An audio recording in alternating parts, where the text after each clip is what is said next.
আসসালামু আলাইকুম রাহমাতুল্লাহ। সম্মানিত সুধী, আজকে আমরা অত্যন্ত গুরুত্বপূর্ণ দুটি মাসআলা নিয়ে আলোচনা করব, যে দুইটি জায়গায় ভুলের কারণে অনেক মুসল্লির নামাজ হচ্ছে না।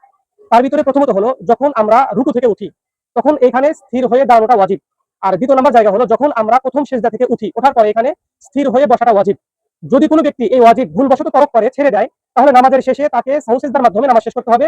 আর যদি কোনো ব্যক্তি এই তরকটা ইচ্ছাকৃতভাবে করে, তাহলে সহু সিজদা একটা না হাজারটা দিলেও তার নামাজ হবে না। অথচ আমাদের অনেক মুসল্লি ভাইরা আছেন যারা রুকু থেকে উঠে স্থির হওয়া তো দূরের কথা, ওঠার আগে আবার সিজদায় চলে যান।